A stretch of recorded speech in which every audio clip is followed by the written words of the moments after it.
Hey friends, I'm Ash. I'm Elle. We are Lovey Cosplay. This is Shenanigans, cosplayers say, and we're gonna have a little fun today, I think, here. Yeah. I felt like we needed to throw something in that wasn't quite so serious. I felt like we've been a little serious recently, so I mean, we have some heavy hitters coming, but one thing we threw around quite a while ago was, why do people like to do stupid things with their friends at conventions? I ask, why not? I mean, why not? But there is actually a reason why you see people do really ridiculous things at con that you would never see them do in any other environment. And I went down a rabbit hole because science. Yes. I need a timeout. Oh, do we need more chocolate milk? We do. Oh, chocolate milk timeout. Elevator music.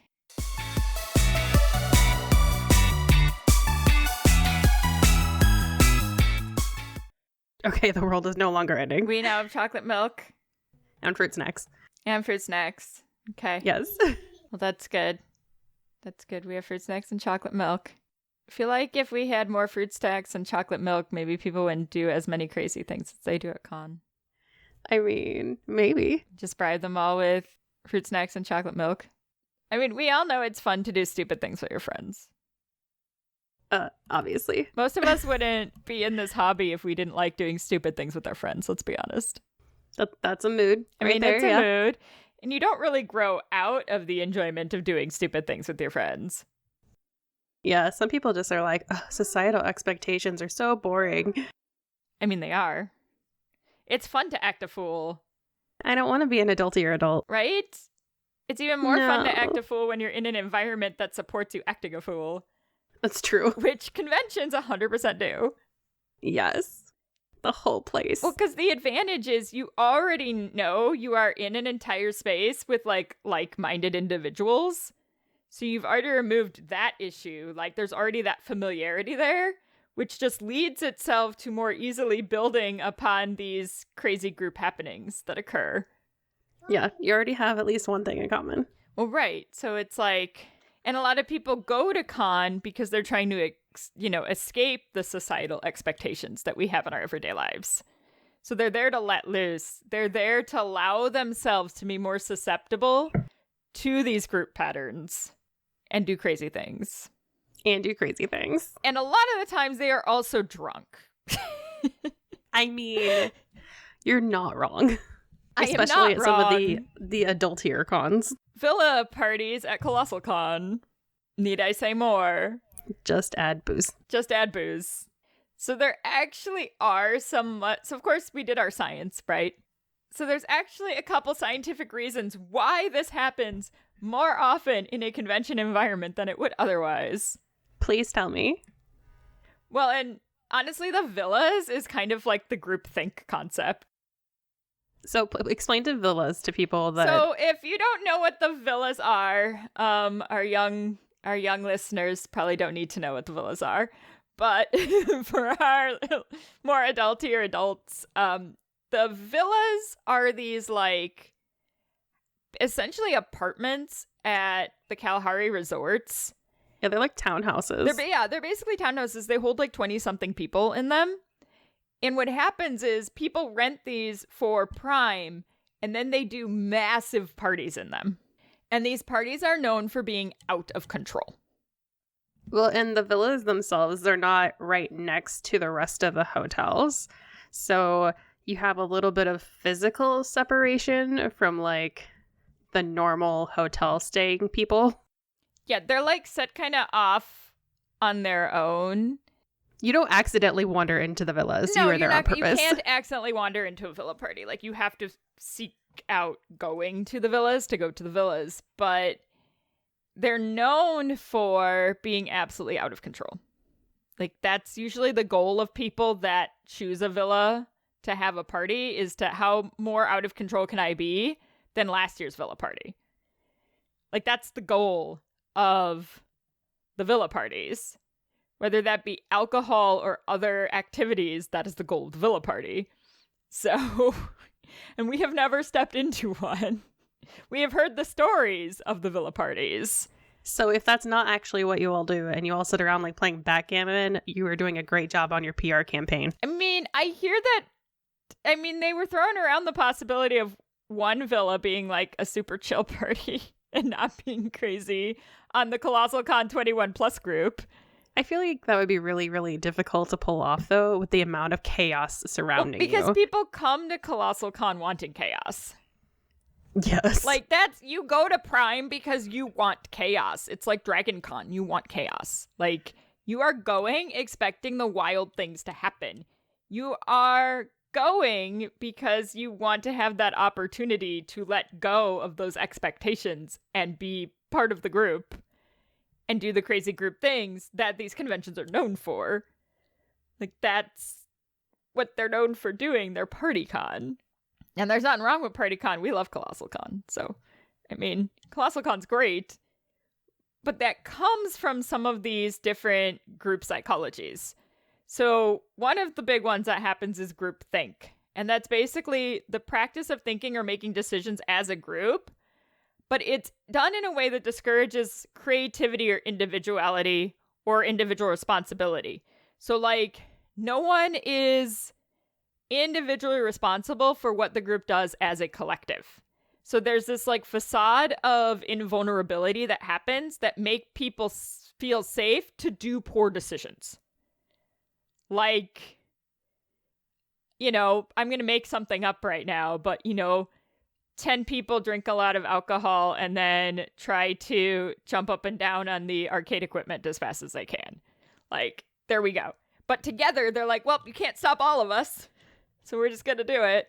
Because collectively, they're like, this is a great idea. And then you get amped up on the excitement of the other people around you.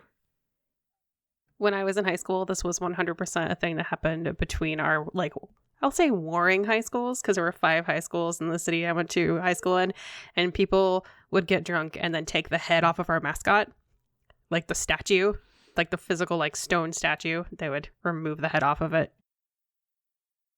That's, yes. Yes. I actually really liked, so you're going to get a lot of links from, be surprised, Psychology Today. My friend Psychology Today is going to show up a lot. But they had a really good quote that explained this that I'm actually going to read that came from Dr. Irvin Janis from Yale. And this is how he described groupthink.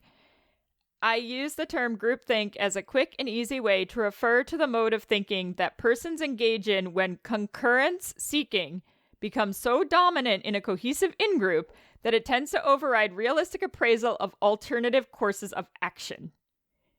So basically, everyone wants the energy and the vibe so badly that all reality and consequence goes out the window. We are high on the vibe. Who doesn't want the vibe? And you do. You want the vibe. It's so much sweet, sweet dopamine when you have a bunch of people together who are excited about something. Sweet, sweet dopamine, dopamine, dopamine. I mean, pretty much.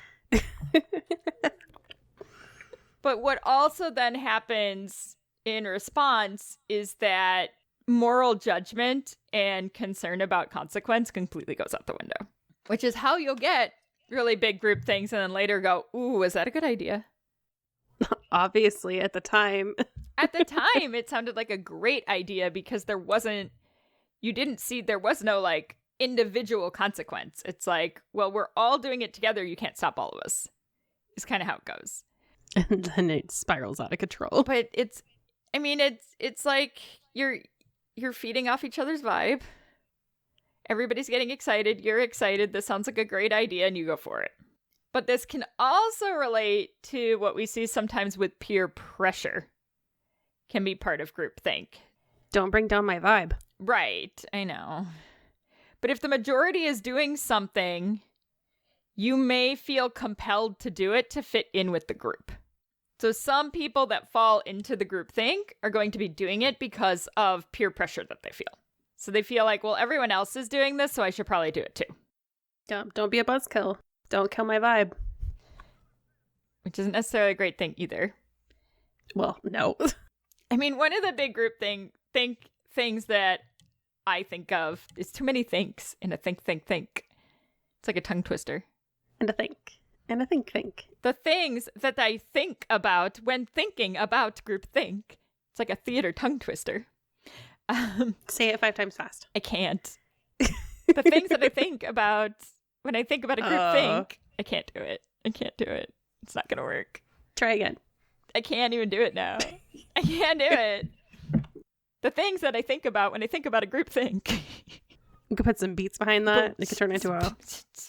My favorite of these kind of deals is when, like, they're destructive but not necessarily harmful. And the one that comes to mind is the FedEx guy, which I believe was Dragon Con, I think. You think about your group think? I think about my group think. I think it was Dragon Con. FedEx put up a life-size ad at Dragon Con. People saw there were many ways to improve it. Why, yes. Yes, it was. You have it open. What is the history behind the FedEx guy at Dragon Con? 1 second. I'm trying to get past the ad blocker. Oh, no. The article that I just found is from Board Panda, and it says FedEx put up a life-size ad at Dragon Con. People saw that there were many ways to improve it. This cardboard ad of FedEx started at Dragon Con 19 in Atlanta, completely fresh and new. Oh God. Oh, have you never seen it before? We'll put it in the show post. It's terrifying. It's been years. It's terrifying. Oh God, it just gets worse. So people just kept adding things to this cardboard cutout of the FedEx guy throughout the entire convention. The first picture, he's got like his eyes popped out. I think that's what happened first, and then people just kept adding things. Like, he turns into like a whole shrine. He's got like stuff coming out of his mouth and like maybe horns coming out of his head. Then he has one of the puppets from Mr. Rogers' Neighborhood. Some sort of, let's see, somebody put their Instagram on the FedEx package. There's like a little random character attached. He's got a lei coming around, it's like dangling off of his head. There's some more stickers it's everywhere. Something. I just pulled it open. It is something. Oh, now he's got a mustache. Andy's got a mustache for a unibrow. I'm guessing they're like the stick-on ones like you get at the Halloween store. He's got a lei now coming out of his nose. He sure does. Oh, then the lei got back to his head. Andy's hungry. Stickers everywhere. This is beautiful. This makes me so happy. And Dragon, yeah, no, this is hysterical. This is harmless stupidity, and I enjoy it tremendously. Like, was that standee probably expensive? Sure, but it's FedEx. They can afford it, right? But that no one got hurt. Like, nobody's getting hurt. There's no major property damage to the hotel. Like, this is just a stupid cardboard cutout, right? This stupid shit's hysterical. Oh, and then they made a shrine to him when he was taken. Oh, did they? That's great. That's beautiful. That's beautiful. Oh, did somebody steal him? I do think somebody took him home. Definitely in a different location in this next picture that I just came across. I do think somebody took him home. Somebody gave him... Well, they would have just thrown cups. it out. I mean... Oh, there's some... That's a full beer can. Somebody's leftover Starbucks. Oh, there's the shrine. Empty cups. That is a baby doll. So, like a literal baby doll. The shrine is great because it's got like a tiny like standee that's probably from a FedEx store of like, I think it's the labels you put on a FedEx package. Okay. Is what it looks like. And then people left like a bunch of notes and like candy and all sorts of things on the floor of Dragon Con where the standee previously was. Somebody took a picture of it and like started pixelating half of it and then put the quote, "Mr. Stark, I don't feel so good." From Endgame. This makes me really happy. This is so silly. I love it.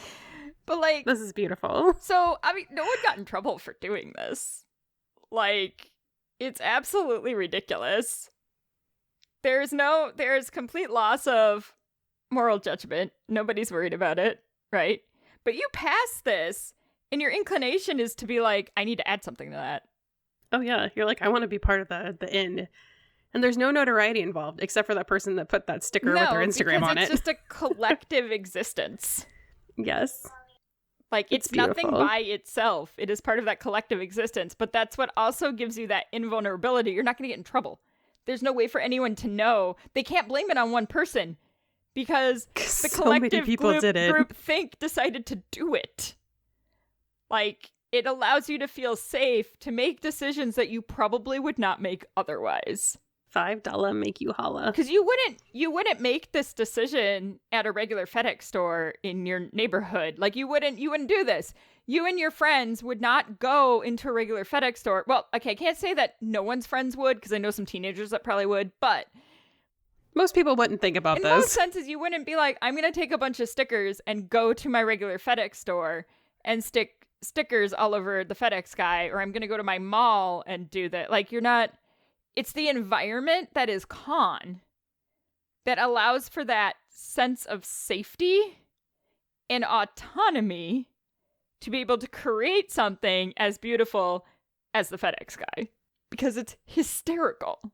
It's beautiful. It's stunning. I saved it. It'll be in the show post. It's beautiful. He might be the image for the post, honestly, because FedEx guy is fantastic.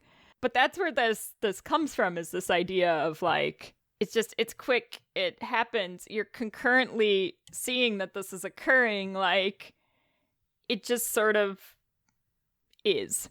Oh, I think his name is John. Oh, John the Deliverer. Jon the Fedex Jon Guy? the Deliverer is what they named. named. Jon the Deliverer is what he's named. Okay. Jon the Deliverer. Apparently the model for the photo thought it was funny. Oh, good. I'm glad they thought it was funny. Yep. Oh, and the Facebook group was founded by his wife. Oh my gosh, there's a Facebook group for this? It's called FedEx John at DragonCon. Oh no. That's great. Oh yes. That's great. Let us know. Has John come back? Have we had John again? Because I know there was the shrine after John. I don't know. Well, but they went to Danny DeVito. Because there's also a shrine to Danny DeVito that occurred at DragonCon. Excellent. Which is equally as hysterical. Well, I don't know. The FedEx guy's pretty great. Yeah, this is magic. Yeah, the Danny DeVito shrine is a similar concept to Jon the Fedex Guy at DragonCon. They put him in, like, this really weird, like, scary looking corner. And, like, that's where they put him. But nobody puts baby in a corner. It's really creepy. Or that's the original Danny DeVito shrine. I think it came from something else. Hold on. Now I have to deep dive for a second. We're gonna need some elevator music in here while I figure out what this is from.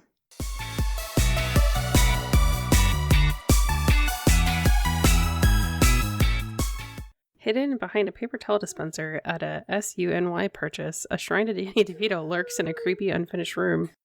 Secret shrine devoted to Danny DeVito hidden in a bathroom of a New York college. Yes, so it was at SUNY that the original Danny DeVito shrine happened, but then they ended up doing one at DragonCon. But it's not as good as the SUNY one's pretty fantastic, I'm not gonna lie. It's pretty hysterical. That would be terrifying if you just, like, randomly found, like, a weird Danny DeVito shrine at your school. That would be strange. And apparently it was a teen who was behind the entire thing. But there is a Danny DeVito shrine that they did at DragonCon as well. So we'll throw these in the notes too. They're just great. They're pure chaos and I love it. We are not condoning vandalism by any means. No, please do not do any vandalism. Well, so the shrine, the Danny DeVito shrine from or no, it is at MagFest. I thought it was MagFest. It looks like they did a Danny DeVito shrine at MagFest and at DragonCon. But now I need to find out, because I said MagFest first, and then one of our friends said it was DragonCon. No, it's MagFest. MagFest has the Danny DeVito shrine. So I stand corrected. The original, the very large Danny DeVito shrine is from MagFest. It's oh wow, kind of amazing. There's a lot of dollar bills on this shrine. It's huge. Magic cards. That is huge. It's great. We'll put that in the show notes. These show notes are going to have 500 things in them. Somebody gave the soundtrack to The Prince of Egypt. I mean, that's fair. I mean, it's all good. This thing is massive. It's amazing. But apparently it was MagFest. And that doesn't mean that they didn't do it at DragonCon too. But what I'm finding is it's MagFest that had the Danny DeVito shrine. Apparently it has a master sword. I'm just grabbing all of these photos. Apparently it started relatively reasonable and then it got out of control. As you But do. it's a picture of Danny DeVito as Jesus, is what it started with. See, this stuff's all harmless stupid, and it's great. It's hilarious. It's fun. It's silly. It's freeing. Let's do it. It's log. It's log. Now I want a stupid shrine to something at a con. Yeah. Who wants to make a shrine to Phil? A shrine to Phil. I Next like time it. we have a table, bring offerings for Phil. Yes, bring us offerings. Phil loves stickers. He'll wear them. He does wear stickers. So bring us offerings to Phil. Phil will take them. We don't know when, and we don't know where. We don't know but... when or where. Well, we'll have Phil at Planet Funk Con, but that's not a very big con. We might have to wait for one of our bigger appearances that we can't announce yet. So where there's larger numbers who would want to create a shrine to Phil. Random shrine for Phil. Random shrine for Phil. It'll probably go to his head.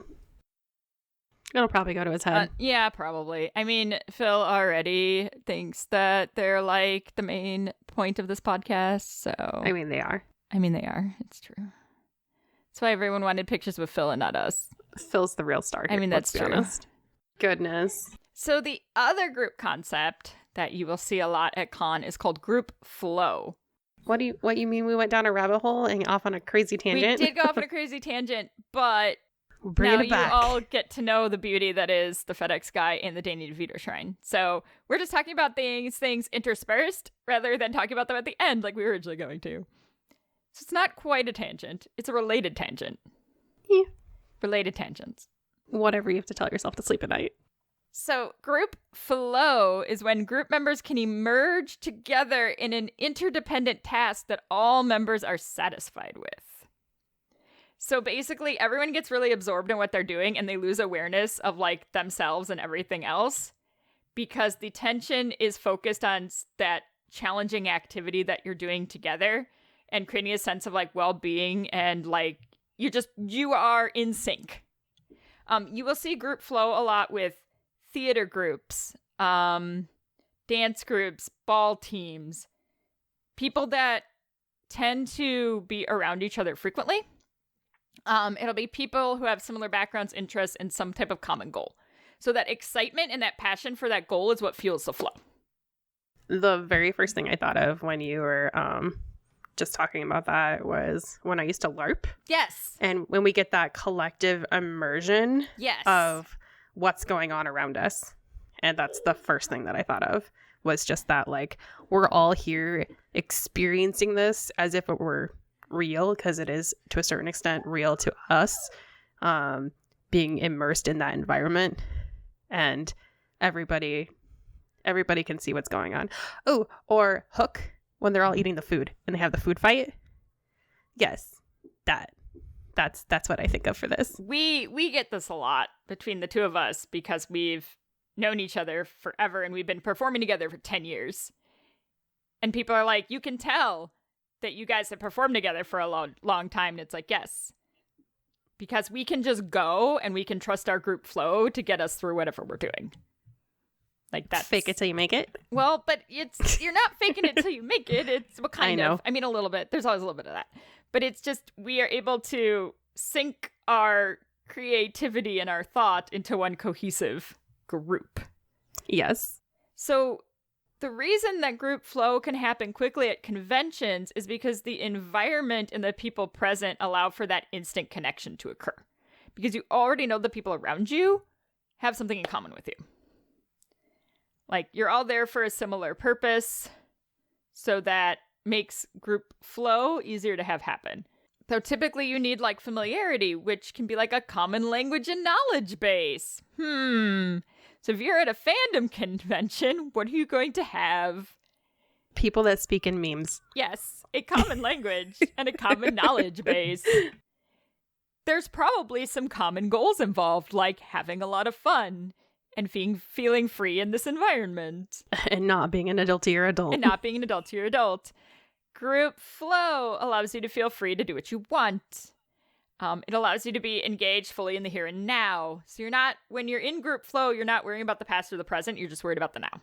No one's resisting or arguing. Everything is additive. It's yes and, essentially.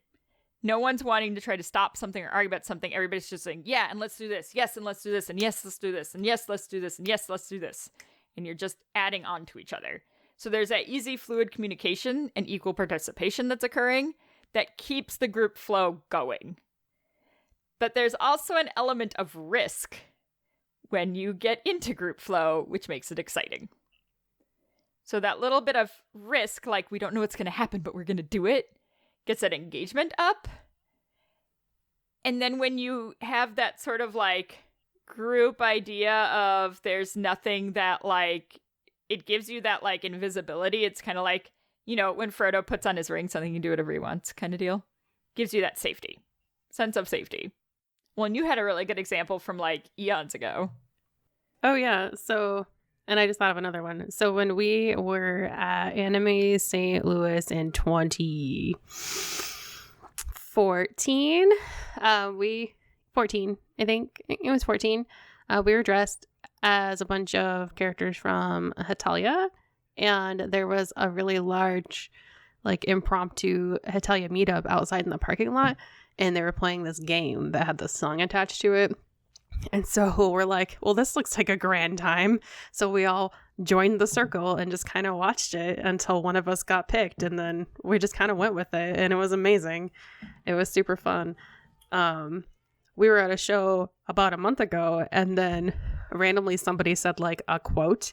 And then the entire audience like broke into song. And that makes me also think of this. I don't remember what show that was. It was when we were at RegieCon. Oh, yes, we did. That did occur. Yes, we that sang did the occur. Pokemon theme song. Among others. And then we sang yes. Backstreet Boys. Yes. Yep. And it just occurred. And it just happened. It just happened. Because I'm pretty sure somebody said, "You are my fire." And then the world just ended. It did. It just happened. And all the millennials in the room started singing. Yep, it's true. Because we were the youngest people there for that one. We were the youngest people there that were guesting. That's true. We were not the youngest people there. No, but we were the youngest people on the guest list for that one. Yes. Which is weird. It is weird. Happens. That's very abnormal for us. I want to say my favorite group flow, one of my favorites, has to be We're Off on a Secret Mission. Yes. Which was Colossal Con. And if you've been to our live show, you've probably heard the story about We're Off on a Secret Mission. But there was a group of us who were off on a secret mission. On a secret mission. We were going down to get our Kalahari chalices filled, but at the same time, we'd been having issues all weekend with this one photographer who kept trying to, like, tag along with us, but... And was borderline stalking us. Yes, and we really didn't want him to. And he was super drunk, and he was trying to, like, find us, essentially. So, like, he kept messaging all of us, being like, "Where are you guys? I want to do stuff." And we're like, "We just want to get our Kalahari chalices and get back to the room." Well, every time we turned, we kept spotting him.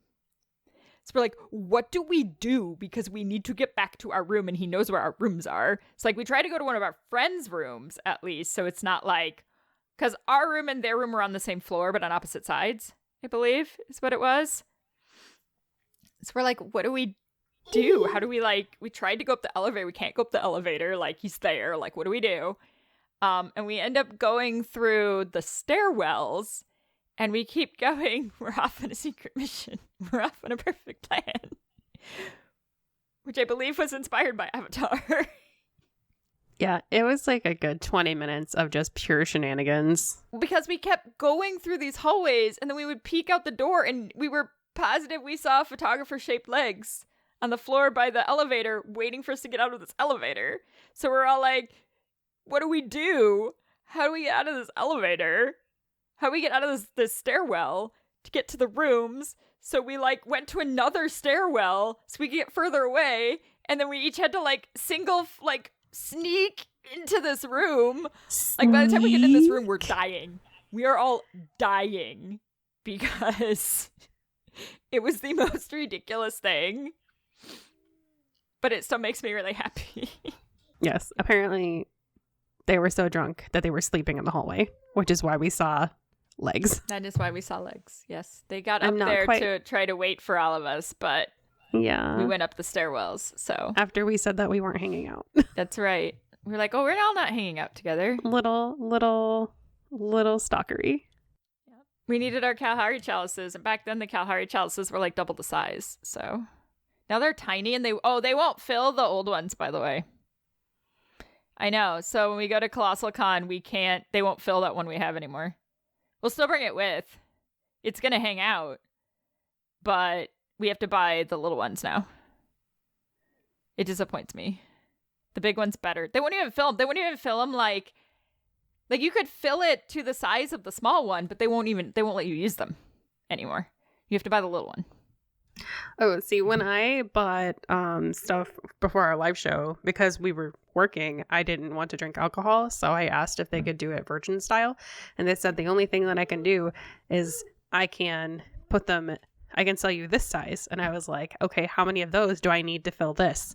And they're like, well, I think it's this many, but I can't prepare it in that cup for you. And I said, okay, I think it was like 3. I was like, I want 3 of those.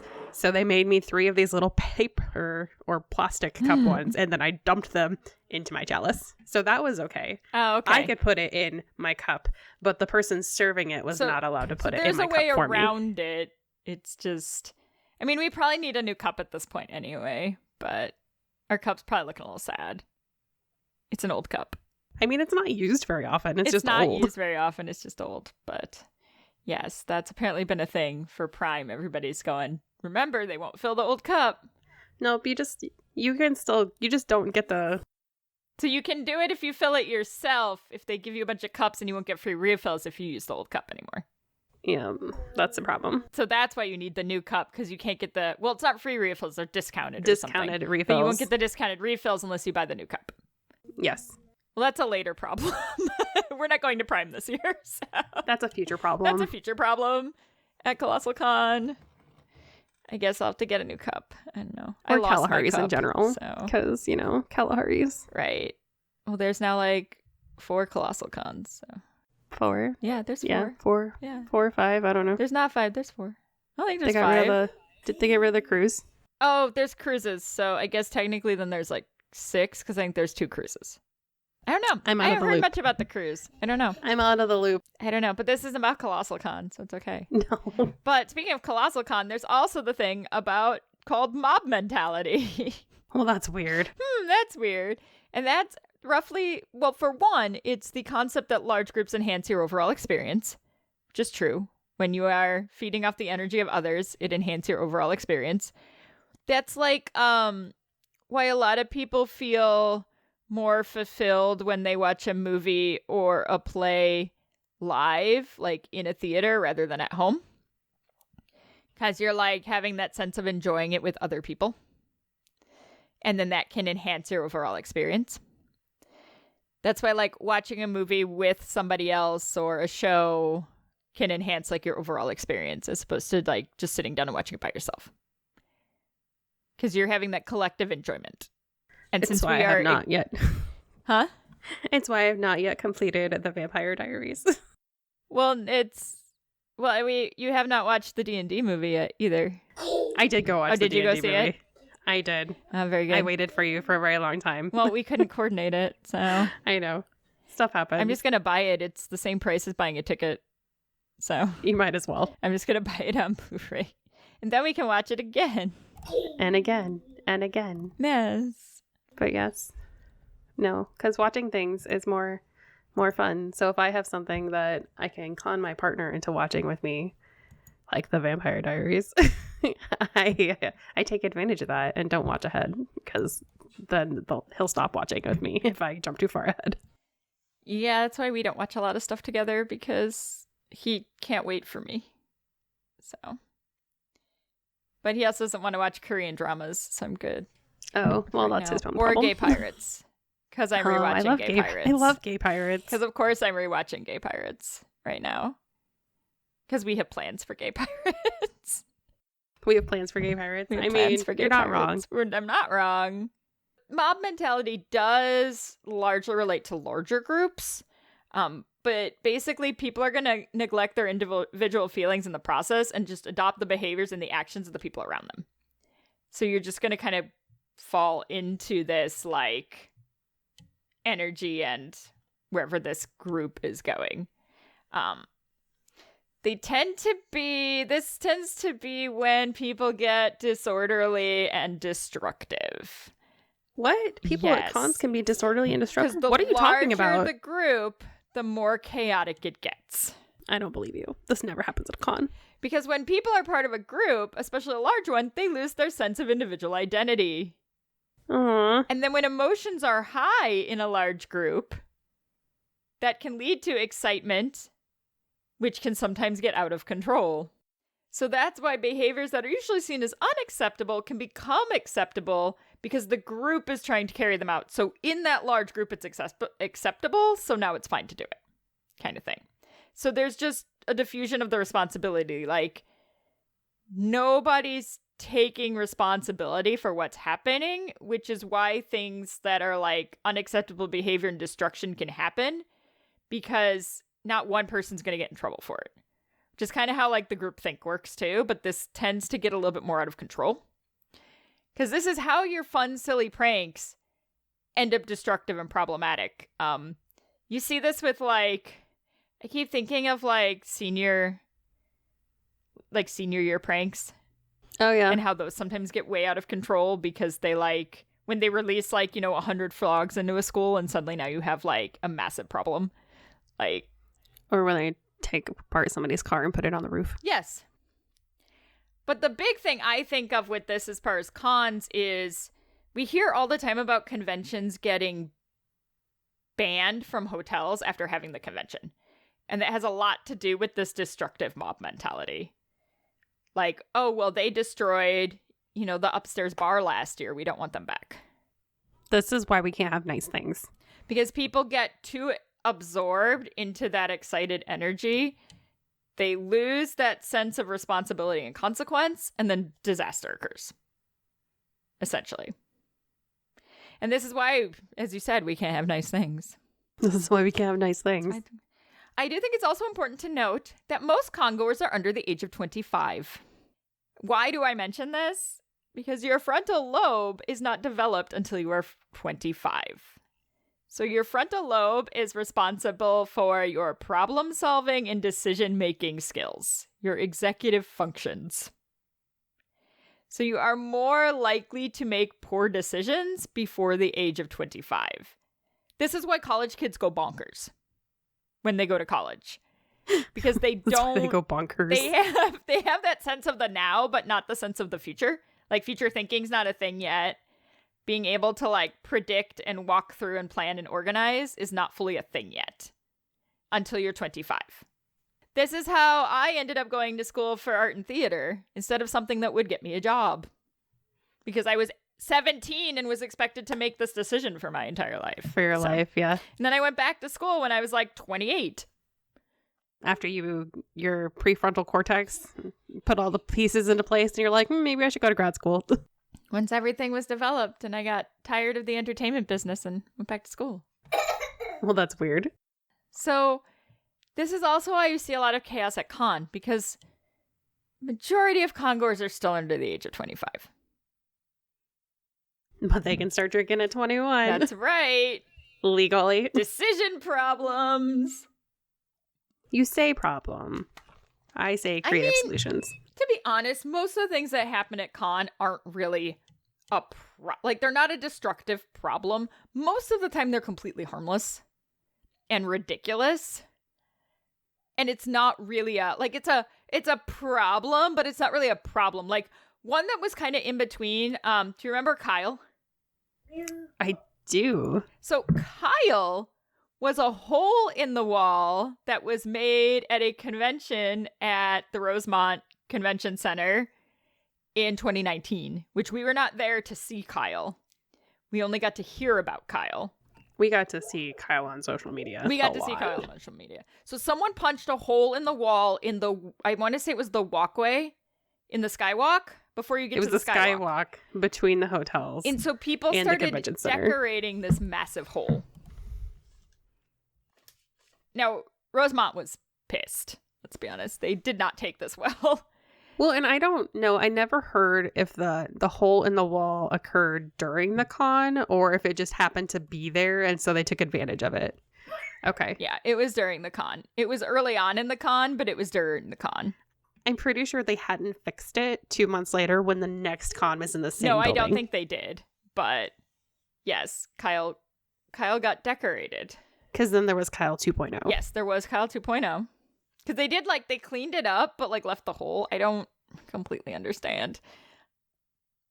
But, so that one's kind of, because that was destruction of property. And for all we know, that could have happened by accident. Someone's prop could have gone through the wall. Nobody knows what happened. Or somebody could have fallen. Right. There's so many options. I mean, and this isn't one of those, destruction of properties like the FedEx guy where they got probably ridiculous amounts of advertising for it and definitely made their money's worth out of it. There was no benefit to this chaos. Yeah, no. Oh, yeah, this was the best whatsoever. advertising campaign FedEx could have never come up with. Yep. I mean, let's be honest. The smartest thing they did was react positively to it.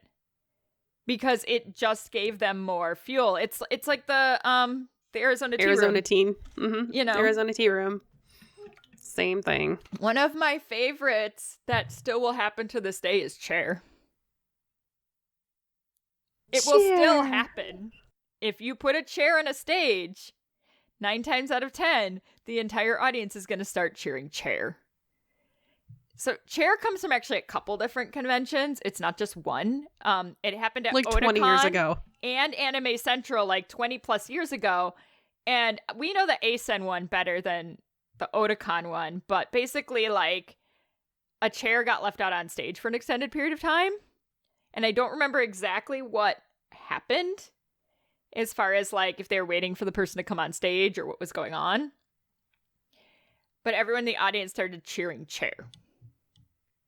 So for years afterward, if you brought a chair on with you for a skit, everyone immediately starts cheering chair. In our SAO skit, VIP. Which was in 2015, 15 years later, we used the chair joke and people got it. It is a forever thing. It bonds us all from the early years. Is the way that is chair. So Kelly from Cosplay Cafe actually gave me this one from MetroCon that I thought was really cute. From the Superman celebration in Metropolis. So Metropolis is a legit city in, I think it's Illinois. It's in Illinois. It's in southern Illinois, 20 minutes from Paducah. It's an actual city, and they do a Superman celebration every year where they have this big Superman statue, and they do all There's a giant Superman statue. It's wild. But apparently her friends developed the tradition of going downtown during the middle of the night to see how many people could fit in the phone booth. So they have the Superman phone booth down there. Besides it's near the museum. And so they would all try to in various levels of intoxication, try to fit into this phone booth. And then take a picture. Silly, harmless fun. Apparently at MegaCon in the early 2000s, they organized a Barney burning every hour on the hour.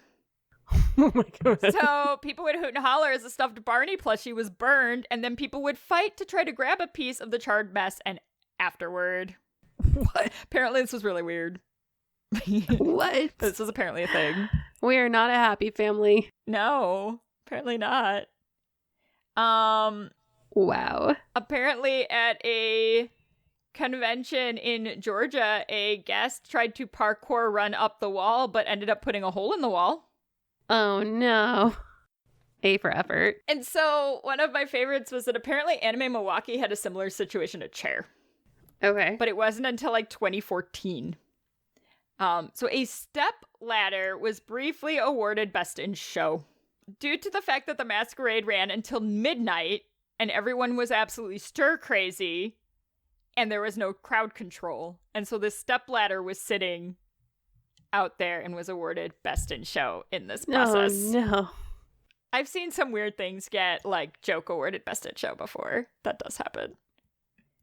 We don't like to do that because it tends to upset the contestants. Well, but, yeah. You know. I mean, it does occur. Absolutely. Because you'd hate for someone to think you were serious. Yes. Yeah, so if you have any I'm with stupid stories, we would love to hear them because I would be ecstatic to squeeze a listener's episode on this topic in right here, right now, because this is hysterical. It's good. It's good fun. It reminds you of the joy that is going to cons and the fun that you have when you are there. So please tell us. They can be anonymous. It's totally fine.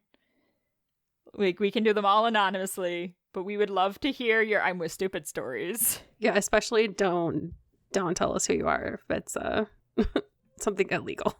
Yeah, definitely don't. Probably don't. Yeah, I'm just going to. If you send us one of these, I'm going to assume you want it posted anonymously, unless you tell me otherwise. We're just gonna roll that way. That's the safe way to roll. But if it's something super illegal, we're probably not going to read it. We might get subpoenaed or something. Yeah, I don't think we quite covered under, like, journalists as far as not revealing our sources. That did happen to a podcast I listened to. They got subpoenaed for a listener's story that they read that had illegal doings in it. So if it's too illegal, we're probably not going to read it. But please send us your silly happenings. We would love to read them and then read them for all of you. Hopefully we'll have more of these in the future now that we're back to doing cons again. That was enjoyable. It was. It was a good feel-good episode. It's a good feel-good episode. Needed one of these. Yes. Again, we do not condone vandalism. No, we do not condone vandalism or breaking the law. Destruction of private property. Any of those things. Don't do it. Responsibly. Meme responsibly. Yes. But we're going to end this on a high note. So I'm Ash. I'm Mel. We are Lavi Cosplay. And this is Shenanigans Cosplayers Say. You've been listening to Shenanigans Cosplayers Say, produced by LVC Productions. You can find us on Facebook, Instagram, Twitter, TikTok, Twitch, and YouTube at Lavi Cosplay. Our podcast Instagram is Podcast SCS. Our website is lavicosplay.com. Have a fun, crazy con or cosplay-related story, absurd cosplay question, or just something in general to share with us? Email us at podcastscs@gmail.com or DM us at podcastscs or Lavi Cosplay on Instagram. If you like what you heard, please rate, review, and subscribe on YouTube, Spotify, or wherever you get your podcasts. Thank you for listening, and remember, just because you can doesn't mean you should.